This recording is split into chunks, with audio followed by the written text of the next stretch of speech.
ध्येयं 15 पुरुषोत्तमयोगं भगवानुपदवूर्तमूलमदश्चाकामत्युत्तं प्रागरवीर्यं चन्दांसि यस्य पर्णान्यस्तं वेद स वेदवित् अदोच् हरे कृष्णा। ओम नमो भगवते वासुदेवाय। ओम नमो भगवते वासुदेवाय। ओम नमो भगवते वासुदेवाय। ओम अज्ञानतिमिरान्धस्य ज्ञानाञ्जनाशलाकया चक्षुरुन्मीलितं येन तस्मै श्रीगुरवे नमः। नमो विष्णुपादाय कृष्णप्रेष्ठाय भूतले श्रीमते भक्तिवेदान्त स्वामिनिधि नामिने। नमस्ते सारस्वते देवे गौरवाणी प्रचारिणे निर्विशेष शून्यवादी पाश्चात्य देशधारिणे। जय श्री कृष्ण चैतन्य प्रभु नित्यानंद श्री अद्वैत गदाधर श्रीवासादि गौर भक्त वृंद। हरे कृष्ण कृष्ण कृष्ण हरे हरे, हरे राम राम राम हरे हरे। ഹരേ കൃഷ്ണ. ശ്രീ ശ്രീ രാധാ ഗോവിന്ദ് ടെമ്പിൾ ഇസ്കോൺ മാംഗ്ലൂരിന്റെ 18 ദിവസത്തെ ഭഗവത്ഗീത ക്ലാസ്സിലേക്ക് എല്ലാവർക്കും സ്വാഗതം. ഹരേ കൃഷ്ണ. എല്ലാവർക്കും പ്രണാമം. നമ്മൾ ഇന്ന് അധ്യായം 18 അധ്യായം 18 അല്ല, എത്രാമത്തെ അധ്യായം? 13-ാമത്തെ അധ്യായം. നമ്മളിന്ന് അധ്യായം 13 പ്രകൃതി പുരുഷൻ ക്ഷേത്രജ്ഞൻ, അതാണ് നമ്മുടെ ഇന്ന് അധ്യായം 13. ഇന്നലെ നമ്മൾ ഭക്തിയോഗം 12-ാമത്തെ അധ്യായം കണ്ടിട്ടുണ്ടായിരുന്നു. ഭക്തിയോഗത്തെ കുറിച്ച്, ഭക്തിയെ കുറിച്ചൊക്കെ നമ്മൾ ഇന്നലെ പറഞ്ഞു അല്ലെ. എങ്ങനെ ഭക്തി എന്താണെന്ന് പറഞ്ഞു.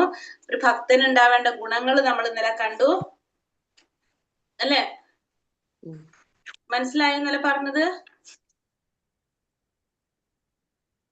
ഹരേ കൃഷ്ണ. മനസ്സിലായി. അപ്പൊ നമ്മള് എന്ത് ബാലാജി? അപ്പൊ നമ്മൾ ഇന്നലെ അധ്യായം 12 ഭക്തിയോഗമാണ് കണ്ടത്. അതിലെന്താ പറഞ്ഞത്? ഭഗവാൻ പറഞ്ഞു വ്യക്തി രൂപത്തിൽ ഭഗവാൻ ആരാധിക്കുന്നവരാണ് ഏറ്റവും പരിപൂർണതയിൽ എത്തുന്നത് പറഞ്ഞു, ശ്രേഷ്ഠമായിട്ടുള്ളവരെന്ന് പറഞ്ഞു. പക്ഷെ ഭഗവാനെ വ്യക്തി ശൂന്യത്തിൽ ആരാധിക്കുന്നവർക്കും സാധിക്കും. പക്ഷെ എന്താണത്?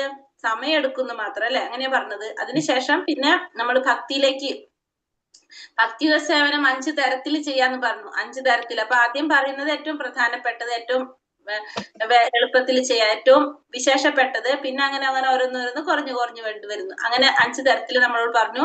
ആദ്യം തന്നെ എന്താ പറഞ്ഞത്? നമ്മള് മനസ്സും ബുദ്ധിയും ഭഗവാനിൽ വ്യാപരിപ്പിക്കുക അല്ലെ. മനസ്സും ബുദ്ധി ഉപയോഗിച്ച് നമ്മൾ എന്ത് ചെയ്യുക? ഭഗവത് സേവനം ചെയ്യുക. നമ്മൾ സ്വമേധയാ ചെയ്തു പോകുന്നത്. അത് സാധിച്ചില്ലെങ്കിൽ നമ്മൾ എന്ത് ചെയ്യുക? ഒരു ഗുരുവിന്റെ നിർദ്ദേശപ്രകാരം നമ്മൾ ചെയ്യാന്ന് പറഞ്ഞു. ആ പറഞ്ഞ കാര്യങ്ങൾ തന്നെ ഒരു വ്യക്തിയുടെ നിർദ്ദേശപ്രകാരം പരിശീലനത്തിലൂടെ നമ്മൾ ചെയ്തു വരുന്നത്. അത് പറ്റില്ലെങ്കിൽ ഭഗവാന് വേണ്ടി പ്രവർത്തിക്കാൻ പറഞ്ഞു. അതും സാധിക്കാത്ത, അതായത് ഭക്തിയിലൂടെ ചെയ്യാൻ എല്ലാവർക്കും സാധിക്കണമെന്നില്ല. അങ്ങനെയുള്ളവരെന്ത് ചെയ്യാം? അവര് സാമൂഹ്യ സേവനം പോലുള്ള സേവപ്രവർത്തനങ്ങളിലൂടെ നമുക്ക് അതിലേക്ക് എത്താൻ സാധിക്കുന്നു പറഞ്ഞ്. അതും പറ്റാത്തവരോട് ജ്ഞാനം നേടാൻ പറഞ്ഞു. ധ്യാനത്തിലൂടെ സാക്ഷാത്കാരം നേടാൻ പറഞ്ഞു അല്ലെ. അങ്ങനെ 5 തരത്തിൽ പറഞ്ഞു. പിന്നെ അതിനുശേഷം ഒരു ഭക്തന് വേണ്ട യോഗ്യതകൾ എന്തൊക്കെയാണെന്നാണ് നമ്മൾ കണ്ടത്. കൊണ്ട് പറഞ്ഞു ഒരിക്കലും നശിക്കാത്തതാണ് എന്ത്? ഭക്തിയുടെ സേവനം എന്ന് പറഞ്ഞത് നാശരഹിതമായിട്ടുള്ളതാണെന്ന് പറഞ്ഞു. ഒരിക്കലും നശിക്കാത്തതാണ് ഭക്തിയുടെ സേവനം എന്നും ഭഗവാൻ നമുക്ക് പറഞ്ഞത്. അത് പറഞ്ഞിട്ടാണ് നമ്മുടെ അധ്യായം 12 അവസാനിച്ചത്. ഇനി അധ്യായം 13 ക്ഷേത്രം പ്രകൃതി പുരുഷൻ ക്ഷേത്രജ്ഞൻ. ഇതാണ് അധ്യായം 13 പ്രകൃതി പുരുഷൻ ക്ഷേത്രജ്ഞൻ. ഓം നമോ ഭഗവതേ വാസുദേവായ. അർജുന ഉവാച പ്രകൃതിം പുരുഷം ചൈവ ക്ഷേത്രം ക്ഷേത്രജ്ഞമേവ ച ഏതത് വേദിതുമിച്ഛാമി ജ്ഞാനം ജ്ഞേയം ച കേശവ. അർജുനൻ പറഞ്ഞു, അല്ലയോ പ്രിയപ്പെട്ട കൃഷ്ണ, പ്രകൃതി, പുരുഷൻ, ക്ഷേത്രം, ക്ഷേത്രജ്ഞൻ, ജ്ഞാനത്തിന് വിഷയീഭവിക്കുന്നത് ഇവയെല്ലാം കുറിച്ചെല്ലാം അറിയാൻ എനിക്ക് ആഗ്രഹമുണ്ട്. അർജുനൻ ഭഗവാനോട് പറയാണ്, കൃഷ്ണ, പ്രകൃതിയെ കുറിച്ച്, പുരുഷനെ കുറിച്ച്, ക്ഷേത്രത്തെ കുറിച്ച്, ക്ഷേത്രജ്ഞനെ കുറിച്ച്, ജ്ഞാനം എന്താണ്, ജ്ഞാനത്തിന് വിഷയീഭവിക്കുന്നത് എന്താണ്, ഇതിനെ കുറിച്ചെല്ലാം അറിയാൻ എനിക്ക് ആഗ്രഹമുണ്ട് എന്നാണ് ഇവിടെ ആര് പറയുന്നത്? അർജുനൻ ഭഗവാനോട് പറയുന്നത്. എന്തൊക്കെയാണ്? പ്രകൃതി, പുരുഷൻ, ക്ഷേത്രം, ക്ഷേത്രജ്ഞൻ, ജ്ഞാനം, ജ്ഞാനത്തിന് കാരണമാകുന്നത്, ഇതിനെ കുറിച്ചെല്ലാം അറിയാൻ അർജുനൻ ആഗ്രഹം പ്രകടിപ്പിക്കുകയാണ്. അപ്പൊ ഭഗവാൻ എന്താ പറയുന്നത്? ശ്രീ ഭഗവാൻ ഉവാച ഇദം ശരീരം കൗന്ദേയ ക്ഷേത്രമിത്യാഭിധീയതേ ഏതത്യോ വേത്തിതം പ്രാഹു ക്ഷേത്രജ്ഞ ഇതി തച്ചിതഃ. പരമദിവ്യോത്തമ പുരുഷൻ പറഞ്ഞു, കുന്തിപുത്ര, ഈ ശരീരം ക്ഷേത്രം എന്നറിയപ്പെടുന്നു, അതിനെ അറിയുന്നവൻ ക്ഷേത്രജ്ഞനാണ്. അപ്പൊ ഭഗവാൻ പറയാണ്, ഈ ശരീരത്തെയാണ് എന്ത് പറയുന്നത്? ക്ഷേത്രം എന്ന് പറയുന്നത്. ഈ ശരീരത്തെ കുറിച്ച് അറിയുന്നവനാണ് ആര്? ക്ഷേത്രജ്ഞൻ. അപ്പൊ ഭഗവാൻ അർജുനനോട് പറഞ്ഞു കൊടുക്കാണ്, ഈ ശരീരത്തെയാണ് നമ്മൾ എന്ത് പറയണത്? ക്ഷേത്രം എന്ന് പറയുന്നത്. ഈ ശരീരത്തെ കുറിച്ച് അറിയുന്നവനാണ് ആര്? ക്ഷേത്രജ്ഞൻ എന്ന് ഭഗവാൻ പറയുന്നു. അപ്പൊ പ്രകൃതി, പുരുഷൻ, ക്ഷേത്രം, ക്ഷേത്രജ്ഞൻ, ജ്ഞാനം, ജ്ഞാനത്തിന് വിഷീഭവിക്കുന്നത്, ഇതിനെ കുറിച്ച് അറിയാൻ ആഗ്രഹം പ്രകടിപ്പിക്കാണ് ഇവിടെ അർജുനൻ. അപ്പൊ ഭഗവാൻ പറഞ്ഞു കൊടുക്കാണ്, ഈ ശരീരത്തെ ക്ഷേത്രം എന്ന് പറയുന്നു. ക്ഷേത്രത്തെ കുറിച്ച് അറിയുന്നവനാണ് ആര്? ക്ഷേത്രജ്ഞൻ എന്ന് ഭഗവാൻ ഉത്തരം നൽകുന്നു. ഭക്തനായ ആത്മാവിന്റെ കർമ്മവേദിയാണ് ശരീരം. അപ്പൊ ശരീരം എന്ന് പറഞ്ഞാല് എന്താണ്? ക്ഷേത്രമാണ്. അതിനെക്കുറിച്ച് അറിയുന്നവൻ ക്ഷേത്രജ്ഞനാണ്. ഈ ആത്മാവിന്റെ കർമ്മവേദിയാണ് എന്ത്? ഈ ശരീരം. ആത്മാവിനെ പ്രവർത്തിക്കാൻ ഒരു വേദി വേണം, അതാണ് എന്ത്? ശരീരം എന്ന് പറയുന്നത്. ഭക്തജീവാത്മാവ് ഭൗതികതയിൽ കുടുങ്ങിക്കിടക്കുന്നു, ആ ഭൗതിക പ്രകൃതിയെ കീഴടക്കാൻ ശ്രമിക്കുകയും ചെയ്യുന്നു. ഇങ്ങനെ പ്രകൃതിക്ക് മേൽ ആധിപത്യം സ്ഥാപിക്കാൻ എത്രമാത്രം കഴിവുണ്ടെന്നതിനെ ആശ്രയിച്ച് അയാൾക്കൊരു കർമ്മവേദി ലഭിക്കും. ആ പ്രവർത്തന മണ്ഡലമാണ് ശരീരം. അപ്പൊ ഈ ഭക്തനായിട്ടുള്ള ജീവാത്മാവ് ഭൗതികതയിൽ കുടുങ്ങിക്കിടക്കാണ്, ഈ ഭൗതിക പ്രകൃതിയെ കീഴടക്കാനായിട്ട് എന്നിട്ട് ശ്രമിച്ചുകൊണ്ടേയിരിക്കുന്നു. ഇങ്ങനെ ഈ പ്രകൃതിക്ക് മേൽ ആധിപത്യം സ്ഥാപിക്കാനായിട്ട് എത്രമാത്രം കഴിവുണ്ടെന്നതിനെ ആശ്രയിച്ച് അയാൾക്കൊരു കർമ്മവേദി ലഭിക്കും. ഈ പ്രവർത്തന മണ്ഡലത്തിനെ നമുക്ക് എന്ത് പറയാം? ശരീരം എന്ന് പറയാനായിട്ട് സാധിക്കും. ഇനി പറഞ്ഞത് അപ്പൊ നമുക്കറിയാം എന്താണ് ഭഗവാൻ പറഞ്ഞതിവിടെ? ശരീരം എന്ന് പറഞ്ഞാല് ക്ഷേത്രമാണ്, അതിനെ കുറിച്ച് അറിയുന്നവനാണ് ആര്? ക്ഷേത്രജ്ഞൻ എന്ന് പറയുന്നത്. അപ്പൊ ആരാണ് ക്ഷേത്രജ്ഞൻ? ശരീരത്തെ കുറിച്ച് അറിയുന്നവൻ ആരാണ്?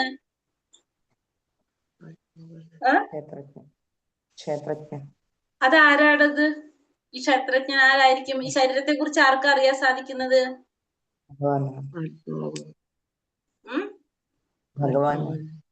ഭഗവാൻ അറിയാൻ സാധിക്കും. പിന്നെ ആത്മാവിനറിയില്ലേ?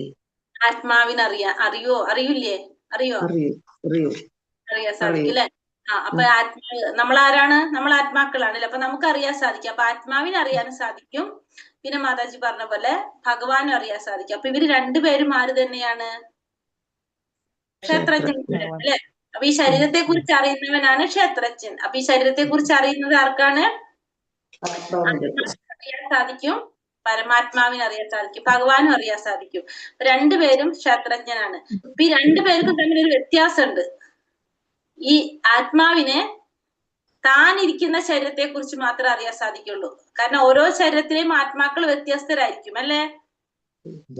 ഓരോ ശരീരത്തിലെയും ആത്മാക്കൾ വ്യത്യസ്തരല്ലേ?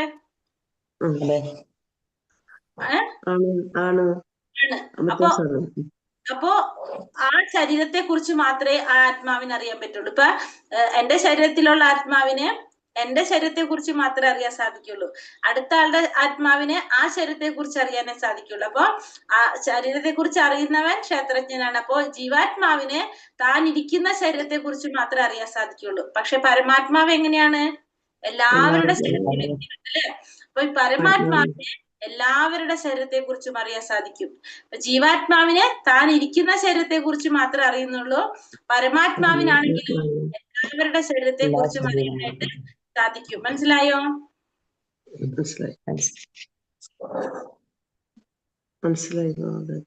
ഹരേ കൃഷ്ണ. അപ്പൊ നമുക്കിവിടെ പറഞ്ഞു ജീവാത്മാവും പരമാത്മാവ്. ജീവാത്മാവ് ഉണ്ട്, എല്ലാവരുടെ ഉള്ളിലും ആരുണ്ട്? ജീവാത്മാവുണ്ട്, പരമാത്മാവുണ്ട് അല്ലെ? അപ്പൊ അതെങ്ങനെയാ പറയണത്? ഒരു വൃക്ഷത്തിലിരിക്കുന്ന രണ്ട് പക്ഷികളെ പോലെയാണ്. ഒരു വൃക്ഷത്തിന്റെ കൊമ്പിലിരിക്കുന്ന രണ്ട് പക്ഷികള്. അവിടെ എന്താ നടക്കുന്നത്? ആ ജീവാത്മാവായിട്ടുള്ള ആ പക്ഷി എന്ത് ചെയ്തുകൊണ്ടിരിക്കുകയാണ്? അത് ആ വൃക്ഷത്തിന്റെ ഫലങ്ങൾ ഇങ്ങനെ ആസ്വദിച്ച് കഴിച്ച് ചിറകിട്ടടിച്ചുകൊണ്ടേ ഇരിക്കുകയാണ്. പരമാത്മാവായിട്ടുള്ള പക്ഷിയോ, ഈ ജീവാത്മാവായിട്ടുള്ള പക്ഷി ചെയ്യുന്ന എല്ലാ പ്രവൃത്തികൾക്കും സാക്ഷിയായിട്ട് നോക്കിയിരിക്കുകയാണ് ആര് ചെയ്യുന്നത്? ഈ പരമാത്മാവായിട്ടുള്ള പക്ഷി. അതായത് നമ്മൾ ചെയ്യുന്ന എല്ലാ കാര്യങ്ങൾക്കും സാക്ഷിയാണ് ആര്? പരമാത്മാവായിട്ടുള്ള ഈ പക്ഷി. അപ്പൊ നമ്മൾ എന്തൊക്കെ ചെയ്യുന്നുണ്ടോ ആ ചെയ്യുന്നതിന് മുഴുവൻ സാക്ഷിയായിട്ട് ആരുണ്ട് നമ്മുടെ ഉള്ളില്? പരമാത്മാവ് ഭഗവാനുണ്ട് അല്ലെ? ആ ജീവാത്മാവാണെങ്കിലോ ഓരോ പ്രവർത്തികൾ ഇങ്ങനെ ചെയ്തുകൊണ്ടേ ഇരിക്കുകയാണ്. അതിനെല്ലാത്തിനും സാക്ഷിയായിട്ട് ആരുണ്ട്? പരമാത്മാവുണ്ട്. അപ്പൊ നമുക്ക് ആ പരമമായ സത്യത്തെ 3 ഭാവത്തിൽ നമ്മൾ സാക്ഷാത്കരിച്ചിട്ട് നമുക്ക് പറഞ്ഞിട്ടുണ്ട്. നമ്മൾ എന്തൊക്കെയാണ്? ബ്രഹ്മം, പരമാത്മാ, ഭഗവാൻ അല്ലെ? ബ്രഹ്മം എന്ന് പറഞ്ഞാല് ജ്യോതിസ് പ്രകാശമാണ്. പരമാത്മാവ് എന്ന് പറഞ്ഞാല് ചതുർഭുജധാരിയായിട്ടുള്ള പരമാത്മാ രൂപത്തിലുള്ള, അതായത് ശംഖുചക്ര ഗദാ പത്മത്തോടു കൂടിയ നാരായണ രൂപം പരമാത്മാവായിട്ടും, പിന്നെ ഭഗവാൻ എന്ന് പറഞ്ഞാല് സച്ചിദാനന്ദ സ്വരൂപനായിട്ടുള്ള ഭഗവത് ശ്രീകൃഷ്ണൻ. 3 രൂപത്തിൽ നമുക്ക് ഇതിനെ ഈ പരമസത്യത്തെ സാക്ഷാത്കരിക്കാനായിട്ട് 3 ഭാവത്തിൽ നമുക്ക് സാക്ഷാത്കരിക്കാൻ സാധിക്കും. അതിലേറ്റവും ശ്രേഷ്ഠമായ നമുക്കറിയാം ഭഗവത് സാക്ഷാത്കാരമാണ്. നമ്മളത് മനസ്സിലാക്കിയതാണ്. ഇനി എന്താ പറഞ്ഞത്? ക്ഷേത്രജ്ഞം ചാപി മാം വിദ്ധി സർവക്ഷേത്രേഷു ഭാരത ക്ഷേത്രജ്ഞയോർജ്ഞാനം ജ്ഞാനം മതം മമ. ഹേ ഭാരതവംശജ, സർവ ശരീരങ്ങളിലും കുടികൊള്ളുന്ന ഞാനും ക്ഷേത്രജ്ഞനാണെന്ന് നീ അറിയണം. ഈ ശരീരമാകുന്ന ക്ഷേത്രത്തെയും ക്ഷേത്രജ്ഞനെയും കുറിച്ചുള്ള അറിവാണ് ജ്ഞാനം. ഇതാണ് എന്റെ അഭിപ്രായം. എന്നിട്ട് അർജുനനോട് ഭഗവാൻ പറയാണ്, ഭാരതവംശത്തിൽ പിറന്നവനായതുകൊണ്ടാണ് അങ്ങനെ പറയുന്നത്. സർവ ശരീരങ്ങളിലും കുടികൊള്ളുന്ന ഞാനും ആര് തന്നെയാണ്? ക്ഷേത്രജ്ഞൻ തന്നെയാണ്. ഭഗവാൻ പറയാണ് ഞാനും ക്ഷേത്രജ്ഞനാണ്. ഈ ശരീരമാകുന്ന ക്ഷേത്രത്തെ കുറിച്ചും ക്ഷേത്രജ്ഞനെയും കുറിച്ചുള്ള അറിവാണ് എന്ത്?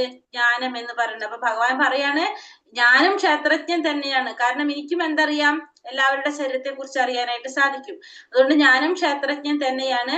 പിന്നെ ജ്ഞാനം എന്ന് പറഞ്ഞാൽ എന്താണ്? ക്ഷേത്രത്തെ കുറിച്ചും ക്ഷേത്രജ്ഞനെയും കുറിച്ചുള്ള അറിവാണ് എന്ത്? ജ്ഞാനം എന്ന് പറയുന്നത്. ഇതാണ് ഭഗവാന്റെ അഭിപ്രായം. ഭഗവാൻ പറയുന്നത് ഓരോ ശരീരത്തിലും കുടികൊള്ളുന്ന ക്ഷേത്രജ്ഞൻ ഞാനാണെന്ന് ഭഗവാൻ അരുളി ചെയ്യുന്നു. അപ്പൊ ഭഗവാനും ക്ഷേത്രജ്ഞൻ തന്നെയാണ്. ഒരു വ്യക്തിക്ക് സ്വന്തം ശരീരത്തെ കുറിച്ച് മാത്രമേ അറിയാൻ സാധിക്കൂ. മറ്റുള്ളവരുടെ ശരീരത്തെ കുറിച്ച് അറിഞ്ഞുകൂടാ. സർവ്വ ശരീരങ്ങളിലും പരമാത്മാവായിട്ട് വാഴുന്ന ഭഗവാനാകട്ടെ എല്ലാ ശരീരത്തെ കുറിച്ചും അറിയാം. എല്ലാവിധ ജീവജാലങ്ങളുടെയും നാനാവിധ ശരീരങ്ങളെയും കുറിച്ചും അദ്ദേഹത്തിന് പൂർണ്ണമായിട്ടുള്ള അറിവുണ്ട്. അപ്പൊ ആ ഭഗവാന് എല്ലാവരുടെ ശരീരത്തെ കുറിച്ചും അറിയാൻ സാധിക്കും. പക്ഷെ ആ ജീവാത്മാവിനെ താനിരിക്കുന്ന ശരീരത്തെ കുറിച്ച് മാത്രമേ അറിയാൻ സാധിക്കുള്ളൂ. നമുക്കിപ്പോ മനസ്സിലായി. ഇനി അടുത്തതില്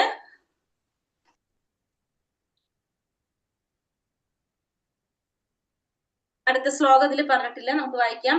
മഹാഭൂത്യാനഹങ്കാരോ ബുദ്ധിരവ്യക്തമേവച ഇന്ദ്രിയാണി ദശൈകം ച പഞ്ചചേന്ദ്രിയ ഗോചരഃ ഇച്ഛദ്വേഷ സുഖം ദുഃഖം സംഘാതശ്ചേതനാ ധൃതിഃ ഏതത് ക്ഷേത്രം സമാസേന സാവികാരാമുദാഹൃതം. ഇവിടെ പറയുന്നത് 5 മഹാഭൂതങ്ങൾ, മിഥ്യാഹങ്കാരം, ബുദ്ധി, അവ്യക്തത, 10 ഇന്ദ്രിയങ്ങൾ, മനസ്സ്, 5 ഇന്ദ്രിയ വിഷയങ്ങൾ, രാഗദ്വേഷങ്ങൾ, സുഖദുഃഖങ്ങൾ, സമദൃഷ്ടി, ജീവലക്ഷണങ്ങൾ, ദൃഢവിശ്വാസം എന്നിവയും ചുരുക്കത്തിൽ ക്ഷേത്രമായും അതിന്റെ പ്രതിപ്രവർത്തനങ്ങളായി വിവരിക്കപ്പെട്ടിട്ടുണ്ട്. അപ്പൊ ഇവിടെ എന്തൊക്കെയാണെന്ന് പറയാണ്? ക്ഷേത്രം എന്ന് പറഞ്ഞാല് അതിൽ ശരീരമാണെന്ന് പറഞ്ഞാൽ അതിൽ എന്തൊക്കെ ഘടകങ്ങൾ ഉണ്ടെന്നാണ് പറയുന്നത്.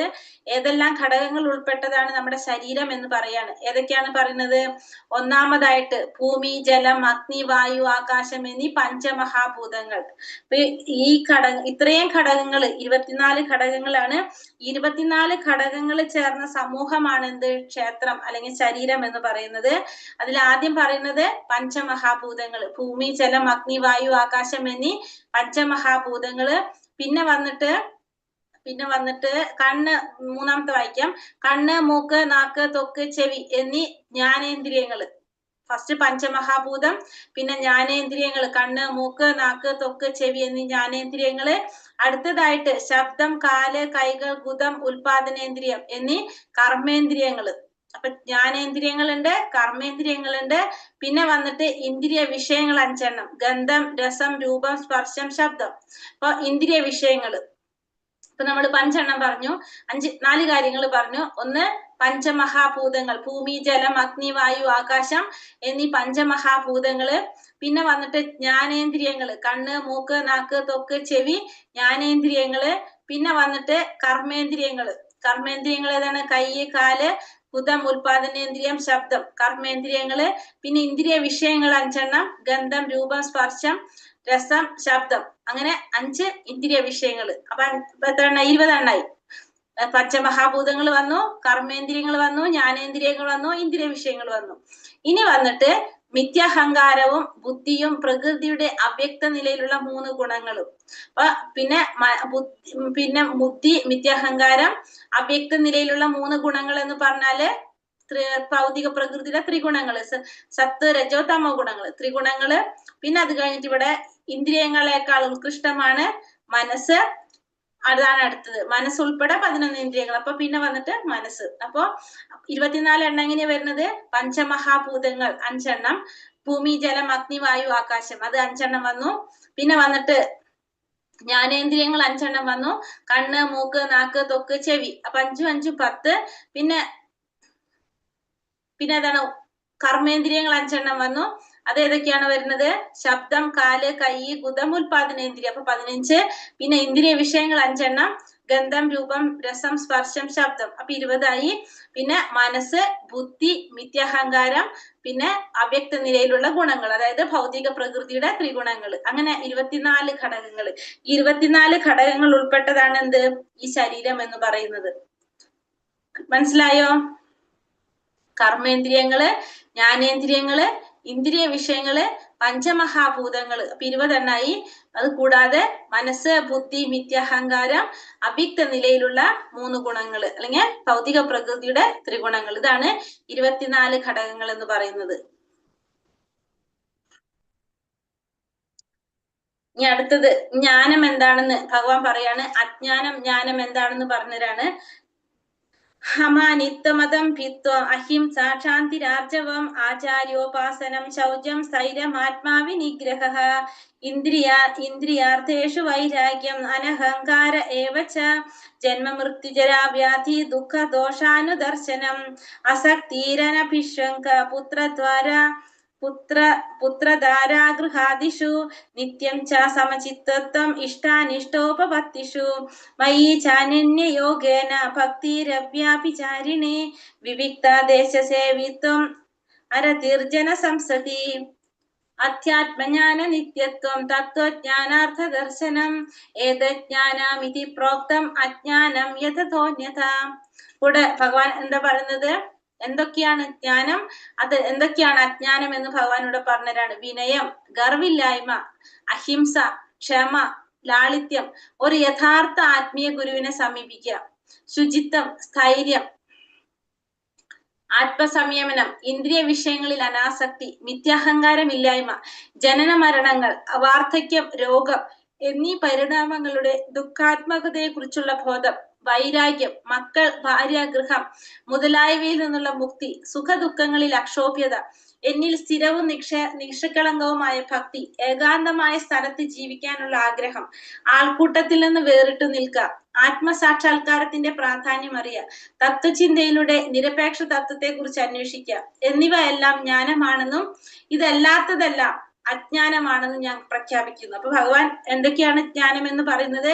വിനയം ഉണ്ടായിരിക്കണം, ഗർവ് ഉണ്ടാവാൻ പാടില്ല, അഹിംസ, ക്ഷമ, ലാളിത്യം, ഒരു യഥാർത്ഥ ആത്മീയ ഗുരുവിനെ സമീപിക്കുക, ശുചിത്വം, പിന്നെ സ്ഥൈര്യം. സ്ഥൈര്യം എന്ന് വെച്ചാല് ആധ്യാത്മിക ജീവിതത്തിൽ മുന്നേറാനുള്ള ദൃഢനിശ്ചയം ഉണ്ടാവുക, സ്ഥൈര്യം, ആത്മസംയമനം പാലിക്കുക, ഇന്ദ്രിയ വിഷയങ്ങളിൽ ആസക്തി ഇല്ലാതിരിക്കുക, മിഥ്യാഹങ്കാരം ഉണ്ടാവാതിരിക്കുക, മിഥ്യാഹങ്കാരം ഇല്ലായ്മ, ജനന മരണങ്ങള്, വാർദ്ധക്യം, രോഗം, ഈ പറഞ്ഞ കാര്യങ്ങളുടെ ദുഃഖാത്മകതയെ കുറിച്ചുള്ള ബോധം, ഇതൊക്കെ പരിണാമങ്ങൾ നമുക്ക് സംഭവിക്കുമെന്ന് അറിഞ്ഞുകൊണ്ട് അതിനെ കുറിച്ചുള്ള ബോധം, വൈരാഗ്യം, അതായത് നമുക്ക് ഭൗതികമായ ആഗ്രഹങ്ങളോട് വിരക്തി ഉണ്ടാകുക, മക്കൾ, ഭാര്യ, ഗൃഹം മുതലായവയിൽ നിന്നുള്ള മുക്തി. അതിന്റെ അർത്ഥം നമ്മൾ അവരെ ഉപേക്ഷിക്കണം എന്നല്ല പറയുന്നത്. നമുക്ക് എന്തുണ്ടാവണം?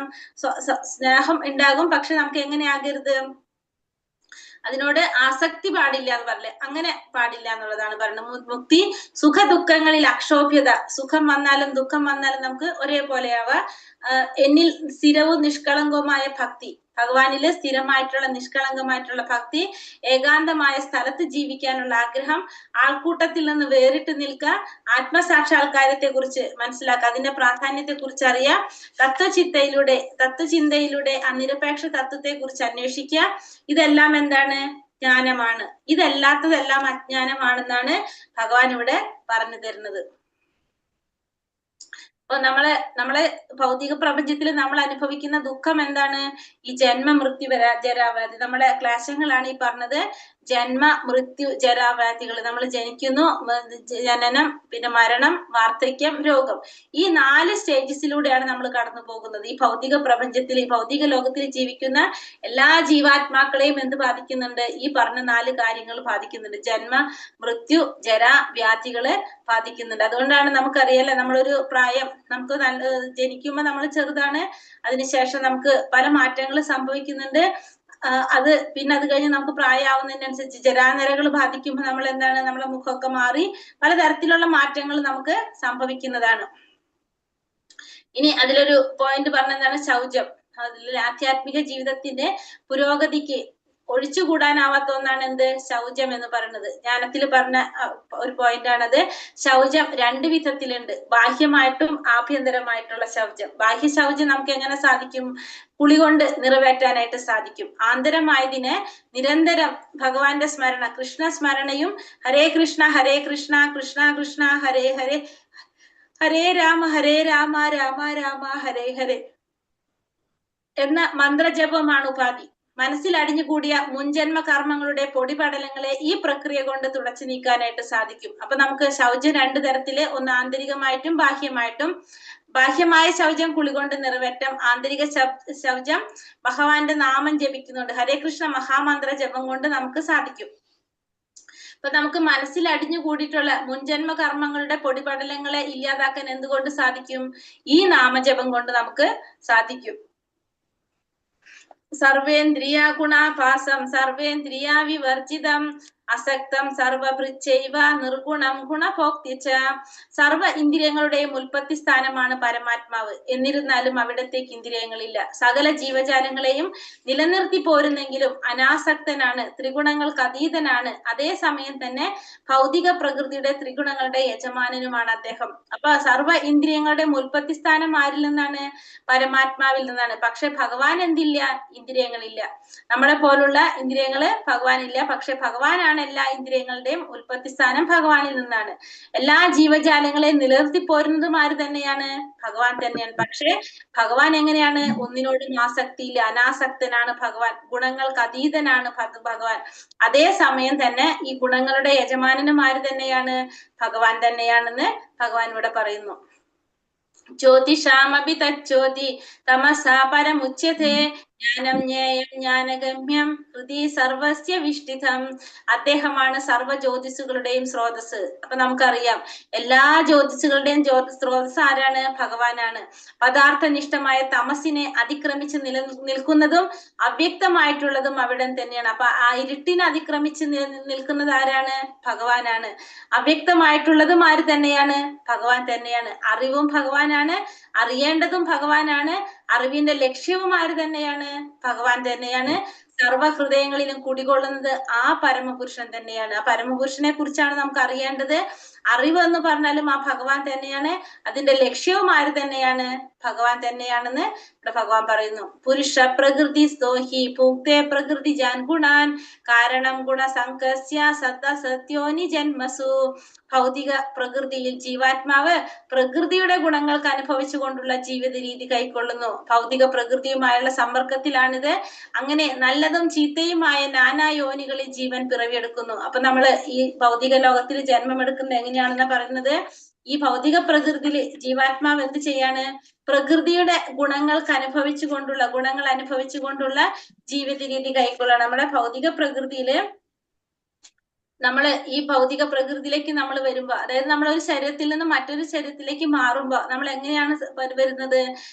ജീവാത്മാവ് പ്രകൃതിയുടെ ത്രിഗുണങ്ങൾ അനുഭവിച്ചുകൊണ്ടുള്ള ഒരു ജീവിതരീതി. നമ്മൾ ചെയ്ത ആ കർമ്മങ്ങളുടെ അടിസ്ഥാനത്തിൽ നമ്മൾ ഈ പ്രകൃതിയിലേക്ക് വരുമ്പോ ആ ഇതിനെ അടിസ്ഥാനപ്പെടുത്തിയാണ് നമ്മളൊരു ഗുണം നമ്മളെ സ്വാധീനിക്കുന്നത്. അതിനനുസരിച്ചുള്ള ഒരു ജീവിത രീതിയാണ് നമ്മൾ കൈക്കൊള്ളുന്നത്. ഭൗതിക പ്രകൃതിയുടെ സമ്പർക്കം കൊണ്ടാണ് അത് സംഭവിക്കുന്നത്. അങ്ങനെ നല്ലതും ചീത്തയുമായിട്ടുള്ള നാനാ യോനികളില് ജീവൻ പിറവിയെടുക്കേണ്ടതായിട്ട് വരും. അപ്പൊ നമ്മള് ചെയ്ത കർമ്മത്തിന്റെ അടിസ്ഥാനത്തിൽ നമ്മൾ ഓരോ ശരീരം സ്വീകരിക്കേണ്ടതായിട്ട് വരാണ് ഈ പ്രകൃതിയിലേക്ക് വരുമ്പോ. 54 ലക്ഷം ജീവാത്മാക്കളില് ഏത് വേണമെങ്കിലും നമ്മൾ വന്ന് നമുക്ക് സ്വീകരിക്കാൻ നമുക്ക് സാധിക്കും. ഒരു പറഞ്ഞു നമ്മൾ ഉടുപ്പ് മാറുന്നത് പോലെ പഴകിയ ഉടുപ്പെടുത്ത് പഴയ ഉടുപ്പുകൾ മാറ്റി പുതിയ ഉടുപ്പെടുത്ത് അണിയുന്നത് പോലെയാണ് ജീവാത്മാവ് അടുത്ത ശരീരം സ്വീകരിക്കുന്നത്. അപ്പൊ ഇതില് ഏത് ശരീരത്തിൽ വേണമെങ്കിലും നമ്മൾ വരാം. എന്താ പറയാ, വെള്ളത്തിൽ ജീവിക്കുന്നതോ കരയിൽ ജീവിക്കുന്നതോ മനുഷ്യനോ മൃഗമോ പക്ഷിയോ എന്ത് വേണമെങ്കിലും, വൃക്ഷങ്ങൾ ഏതിൽ വേണമെങ്കിലും നമുക്ക് വരാം. നമ്മൾ ചെയ്യുന്ന കർമ്മത്തിന്റെ അടിസ്ഥാനത്തിലായിരിക്കും എന്ത് വരുന്നത്, അടുത്ത ശരീരം നമ്മളെ തീരുമാനിക്കുന്നത്. നമ്മള് ചെയ്യുന്ന പ്രവൃത്തികള് ഒരു മനുഷ്യൻ ശരീരം, ആ ശരീരത്തിൽ ഇരുന്നു കൊണ്ട് നമ്മൾ ചെയ്യുന്ന കർമ്മത്തിന്റെ അടിസ്ഥാനത്തിൽ നമ്മൾ മൃഗമായിട്ടും ജന്മമെടുക്കാം. ആ മൃഗത്തിൽ നിന്ന് നമുക്ക് ആരുമാകാം, മനുഷ്യനുമാകാം. ഇതെല്ലാം എന്തിനെ ആശ്രയിച്ചിരിക്കുകയാണ്, നമ്മൾ ചെയ്യുന്ന കർമ്മത്തിന്റെ അടിസ്ഥാനത്തിലാണ് ഇത് തീരുമാനിക്കപ്പെടുന്നത്. ഒരു മനുഷ്യന് മൃഗമാകാനും ഒരു മൃഗത്തിന് മനുഷ്യനാകാനും രണ്ടും സാധിക്കും. ഇത് എങ്ങനെയായിട്ട് വരുന്നത്, നമ്മൾ ചെയ്യുന്ന പ്രവർത്തികളുടെ അടിസ്ഥാനത്തിൽ. ഭൗതിക തൃഷ്ണയുടെ പ്രേരണ മൂലം ജീവാത്മാവ് ചിലപ്പോൾ ദേവനാകാം, ചിലപ്പോൾ മനുഷ്യനാകാം, മറ്റു ചിലപ്പോൾ വന്യമൃഗവുമായിരിക്കാം. പക്ഷിയായും പുഴുവായും ജലജന്തുവായും പുണ്യാത്മാവായും മൂട്ടയായി പോലും ചിലപ്പോൾ പിറന്നു എന്ന് വരാം. ഇത് അങ്ങനെ തുടർന്നുകൊണ്ടേയിരിക്കുന്നു. ഏത് രൂപമെടുത്താലും തന്റെ പരിതസ്ഥിതികളുടെ ആധിപത്യം തനിക്ക് തന്നെയാണെന്ന് ജീവാത്മാവ് കരുതുന്നു. എന്നാൽ അത് ഭൗതിക പ്രകൃതിക്ക് അധീനനാണെന്ന് ാണ് സത്യം. അപ്പൊ നമ്മള് ഈ ഭൗതിക തൃഷ്ണയുടെ പ്രേരണ മൂലം ഇപ്പൊ നമ്മൾ ഈ ജീവാത്മാവ് ചെയ്യുന്ന കർമ്മത്തിന്റെ അടിസ്ഥാനത്തിൽ ചിലപ്പോ നമ്മൾ ദേവനായിട്ട് ജന്മം എടുക്കാം, ദേവന്മാരാകാം. ചിലപ്പോ നമ്മൾ മനുഷ്യരായിട്ട് തന്നെ ജന്മം എടുക്കും. ചിലപ്പോ നമ്മൾ വന്യമൃഗങ്ങളായിട്ട് ജനിക്കും. പക്ഷിയായിട്ടോ പുഴുവായിട്ടോ ജലജന്തുവായിട്ടോ പുണ്യാത്മാവ് മൂട്ടയായിട്ട് പോലും നമുക്ക് ജന്മം എടുക്കാൻ പറ്റും. അതായത് നമ്മൾ ചെയ്യുന്ന പൂർവ്വജന്മത്തിൽ നമ്മൾ ചെയ്ത കർമ്മത്തിന്റെ അടിസ്ഥാനത്തിലാണ് നമ്മൾ അടുത്തൊരു ജന്മം തീരുമാനിക്കപ്പെടുന്നത്. അത് ഇങ്ങനെ തുടർന്നുകൊണ്ടേയിരിക്കും. ഏത് രൂപമെടുത്താലും അതിന്റെ ആധിപത്യം തനിക്ക് തന്നെയാണെന്നാണ് ജീവാത്മാവ് കരുതുന്നത്. പക്ഷെ പ്രകൃതിയുടെ ഗുണങ്ങൾക്ക് അധീനമായിട്ടാണിത് എന്നാണ് സത്യം. അത് ആർക്ക് അറിയുന്നില്ല, ജീവാത്മാവിന് അറിയുന്നില്ല. ഏവം വേത്തി പുരുഷം പ്രകൃതി ചാഗുണൈ സഹ സർവഥാ വർത്തമാനോപി നസാ ഭൂയോപി ചായതേ. ഭൗതിക പ്രകൃതിയെയും ജീവസത്തയെയും പ്രകൃതിയിലെ 3 ഗുണങ്ങളുടെ അന്യോന്യ ബന്ധത്തെയും വിശദമായി അറിഞ്ഞവർക്ക് നിശ്ചയമായും മോക്ഷം ലഭിക്കും. ഇപ്പോഴത്തെ അവസ്ഥ എന്തായാലും ലോകത്തിൽ അവർ വീണ്ടും ജനിക്കില്ല. അപ്പൊ ഭൗതിക പ്രകൃതിയെ കുറിച്ച്, ജീവാത്മാവിനെ കുറിച്ച്, ആ പ്രകൃതിയുടെ 3 ഗുണങ്ങളെ കുറിച്ച്, ഇത് തമ്മിലുള്ള ബന്ധത്തെ കുറിച്ച് വിശദമായിട്ട് അറിഞ്ഞവർക്ക് നിശ്ചയമായിട്ടും എന്ത് ലഭിക്കും, മോക്ഷം ലഭിക്കും. ഇപ്പോഴത്തെ അവസ്ഥ എന്തായാലും ശരി, അവർക്ക് വീണ്ടും ജന്മം എടുക്കേണ്ടി വരില്ല. അപ്പൊ പ്രകൃതിയെ കുറിച്ചോ ജീവാത്മാവിനെ കുറിച്ചോ ഗുണങ്ങളെ കുറിച്ചോ മനസ്സിലാക്കിയവർക്ക് അത് തമ്മിലുള്ള ബന്ധത്തെ കുറിച്ച് അറിഞ്ഞു കഴിഞ്ഞാൽ വീണ്ടും നമുക്ക് ഈ ഭൗതിക ലോകത്തിലെ ജന്മം എടുക്കേണ്ടതായിട്ട് വരുന്നില്ല. പ്രകൃതൈവാച കർമാണി ക്രിയമാണാനി സർവശഃ യാ പശ്യതി തഥാത്മാന അകർത്താരം സ പശ്യതി. ഭൗതിക പ്രകൃതി സൃഷ്ടമായ ശരീരമാണ് എല്ലാ പ്രവർത്തനങ്ങളും ചെയ്യുന്നതെന്നും ആത്മാവൊന്നും ചെയ്യുന്നില്ലെന്നും അറിയുന്നവനാണ് യഥാർത്ഥത്തിൽ ദർശിക്കുന്നവൻ. അപ്പൊ പ്രകൃതി സഹജങ്ങളായ ഭൗതിക പ്രകൃതി സൃഷ്ടമായിട്ടുള്ള ആ ശരീരമാണ് നമ്മളെ കൊണ്ട് എല്ലാ പ്രവർത്തികളും ചെയ്യിക്കുന്നതെന്ന് ആത്മാവൊന്നും ചെയ്യുന്നില്ലെന്ന് നമുക്ക് മനസ്സിലായി കഴിഞ്ഞാൽ അവനാണ് എന്ത്, യഥാർത്ഥത്തിൽ ദർശിക്കുന്നവൻ. ഇപ്പൊ നമ്മുടെ ഭൗതിക പ്രകൃതി സൃഷ്ടമായ ശരീരമാണ് എല്ലാ പ്രവർത്തനങ്ങളും ചെയ്യുന്നത്. അപ്പൊ ഭൗതിക പ്രകൃതിയുടെ ഈ ഗുണങ്ങള് അതാണ് എല്ലാ പ്രവർത്തിക്കും കാരണം. ശരിക്കും ആത്മാവല്ല ഒന്നും ചെയ്യുന്നത് എന്ന് മനസ്സിലാക്കുന്നവനാണ് യഥാർത്ഥത്തിൽ ദർശിക്കുന്നവൻ. പ്രകാശയത്യേകം കൃഷ്ണം ലോകാമിമം രവിഹി ക്ഷേത്രം ക്ഷേത്രി തഥാ കൃഷ്ണം പ്രകാശയതി ഭാരതപുത്ര. സൂര്യൻ വിശ്വത്തിലെങ്ങും വെളിച്ചം പരത്തുന്നത് പോലെ ജീവാത്മാവ് ആ ശരീരത്തിൽ ഇരുന്നു കൊണ്ട് അതിനെ അവബോധത്താൽ പ്രകാശമാനമാക്കുന്നു. എപ്രകാരമാണോ സൂര്യൻ ആ വിശ്വത്തിലെങ്ങും വെളിച്ചം വരുത്തുന്നത്, അതേപോലെ തന്നെ ജീവാത്മാവ് ശരീരത്തിൽ ഇരുന്നു കൊണ്ട് അതിനെ അവബോധത്താൽ പ്രകാശമാനമാക്കുന്നു. അപ്പൊ ജീവാത്മാവാണ് ആ ശരീരത്തിന് എന്ത് നൽകുന്നത്, പ്രകാശം, അവബോധം നൽകുന്നത്, അവബോധത്താൽ പ്രകാശമാനമാക്കണം. അവബോധം, ആ ശരീരത്തിന് ഒരു അവബോധം നൽകുന്നത് ആരാണ്? ആ ജീവാത്മാവാണ്. ആ അവബോധത്താലാണ് അത് പ്രകാശമാനമാക്കണം. നമ്മൾ ആ ജീവാത്മാവ് ഇല്ലെങ്കിൽ അന്ന് പോയി, അവബോധം ഇല്ലാണ്ടായി. ആ ശരീരത്തിന് പിന്നെ എന്തില്ല? പ്രജ്ഞ അതില്ല, അവബോധമില്ല. അപ്പൊ നമ്മൾ പറഞ്ഞു അത് മരണം സംഭവിച്ചു എന്ന് പറയും. അപ്പോ ആ ജീവാത്മാവാണ് ഈ ശരീരത്തിന് എന്ത് നൽകുന്നത്? അവബോധം നൽകുന്നത്. അപ്പൊ നമ്മൾ ഈ അവബോധം എന്ന് പറയുന്നത് വലിയൊരു ഘടകമാണത്. അപ്പോ സൂര്യൻ എപ്രകാരമാണോ വിശ്വത്തിന് വെളിച്ചം പരത്തുന്നത്, അതുപോലെ തന്നെയാണ് ഈ ജീവാത്മാവ് എന്ത് ചെയ്യുന്നത്? ആ ശരീരത്തിനെ പ്രകാശമാനമാക്കുന്നത്, അവബോധത്താൽ പ്രകാശമാനമാക്കുന്നത്. അപ്പൊ ഈ അവബോധം നമ്മൾ പറഞ്ഞു വലിയൊരു ഘടകമാണെന്ന് പറഞ്ഞു അല്ലെ. അത് നമ്മളെ എന്താ പറയാ, ആ ശരീരത്തിൽ ഇരുന്നു കൊണ്ട് നമ്മൾ ഏത് രീതിയിലാണ് നമ്മൾ ചിന്തിക്കുന്നത് അതനുസരിച്ച് നമുക്ക് പറ്റും. അതായത് ഒരു കള്ളന്റെ കയ്യിൽ ഒരു കത്തി, ഒരു അവബോധം നമ്മളെ സ്വാധീനിക്കുന്നു എന്ന് പറഞ്ഞാല്, ഒരു കള്ളന്റെ കയ്യിലാണ് കത്തി കിട്ടിയെങ്കിൽ, ഒരു കള്ളന്റെ കയ്യിൽ ഒരു കത്തി കിട്ടിക്കഴിഞ്ഞാൽ അതിലിരിക്കുന്ന ആത്മാവ്, ജീവാത്മാവ് ആ കത്തി എന്തിനാ ഉപയോഗിക്കുന്നത്? മറ്റുള്ളവരെ ജീവൻ എടുക്കാൻ വേണ്ടിട്ട് ഉപയോഗിക്കും. പണം സ്വർണ്ണമൊക്കെ അപഹരിക്കാനായിട്ട് ഒരു വ്യക്തിയുടെ ജീവൻ എടുക്കാനാണ് ആ കത്തി ഉപയോഗിക്കുന്നത്. നേരെ മറിച്ച് ഒരു ഡോക്ടറുടെ അവബോധമുള്ള ഒരു വ്യക്തിയിലാണ് ആ കത്തി കിട്ടുന്നെങ്കിലോ, ഒരു വ്യക്തിയുടെ ജീവൻ രക്ഷിക്കാനാണ് ആ കത്തി ഉപയോഗിക്കുന്നത്. അപ്പോ നമ്മുടെ അവബോധം രണ്ടുപേരിലും വ്യത്യസ്തമായിരിക്കും. ഒരു കള്ളന്റെ കയ്യിൽ കത്തി കിട്ടിയാലും ഒരു ഡോക്ടറുടെ കയ്യിൽ കത്തി, അപ്പൊ ഈ രണ്ട് ജീവാത്മാക്കളുടെ അവബോധം എങ്ങനെയാണ്? വ്യത്യസ്തമായിട്ടുള്ളതാണ്. അപ്പൊ ഇത് ആ അവബോധത്തിനനുസരിച്ചാണ് എന്ത് വരുന്നത്? നമ്മുടെ പ്രവർത്തികള് വരുന്നത്. ക്ഷേത്രജ്ഞയോരേവ അന്തരം ജ്ഞാന ചക്ഷുഷ ഭൂത പ്രകൃതി മോക്ഷം ച യേ വിദുര്യാന്തി തേ പരം. ശരീരത്തിനും അതിനെ അറിയുന്നവൻ, അതായത് ക്ഷേത്രത്തെ കുറിച്ചും ക്ഷേത്രജ്ഞനും തമ്മിലുള്ള വ്യത്യാസം എങ്ങനെയെന്ന് ജ്ഞാനദൃഷ്ടി കൊണ്ട് കാണാനും ഭൗതിക പ്രകൃതിയുടെ ബന്ധത്തിൽ നിന്ന് മുക്തി നേടാനുതകുന്ന പ്രക്രിയ എന്തെന്നറിയാനും കഴിവുള്ളവർ പരമപദം പ്രാപിക്കും. അപ്പൊ ശരീരത്തെ കുറിച്ചും അതിനെക്കുറിച്ച് അറിയുന്നവൻ, അതായത് ക്ഷേത്രജ്ഞനെ കുറിച്ചും തമ്മിലുള്ള വ്യത്യാസം എന്താണെന്ന് ജ്ഞാനദൃഷ്ടി കൊണ്ട് കാണാം. ഭൗതിക പ്രകൃതിയുടെ ബന്ധനത്തിൽ നിന്ന് മുക്തി നേടാൻ ഉതകുന്ന പ്രക്രിയ എന്താണെന്ന് മനസ്സിലാക്കുക. അങ്ങനെ അത് അറിയുന്നവർക്ക് എന്ത് സാധിക്കും? പരമപദം പോകാനായിട്ട് അല്ലെങ്കിൽ പരമപദം പ്രാപിക്കാനായിട്ട് സാധിക്കും. അപ്പൊ ശരീരത്തെ കുറിച്ച് അറിയണം, ക്ഷേത്രജ്ഞനും ഇത് രണ്ടും അറിയാം. ഇത് രണ്ടും തമ്മിലുള്ള വ്യത്യാസം എന്താണെന്ന് ജ്ഞാനദൃഷ്ടി കൊണ്ട് കാണാം. അങ്ങനെ ഉള്ളവർക്ക് ഭൗതിക പ്രകൃതിയുടെ ബന്ധനത്തിൽ നിന്ന് മുക്തി നേടാൻ ഉതകുന്ന പ്രക്രിയ എന്തെന്നറിയാൻ സാധിക്കുന്നവർക്ക് പരമപദം പ്രാപിക്കാൻ സാധിക്കുമെന്ന് ഭഗവാൻ ഇവിടെ പറയുന്നത്. ഹരേ കൃഷ്ണ കൃഷ്ണ കൃഷ്ണ ഹരേ ഹരേ, ഹരേ രാമ രാമ രാമ ഹരേ ഹരേ. വഞ്ചകൽപതരുക്ക കൃപാ സിന്ധോഭ്യവച പതിതാനാം പാവനേഭ്യോ വൈഷ്ണവേഭ്യോ നമോ നമഃ. अनंत कोटि वैष्णव भक्तवृंद की जय, श्रील प्रभुपाद की जय, गुरुदेव की जय, निताय गौर प्रेमानंदे। हरि हरि बोल। हरे कृष्ण।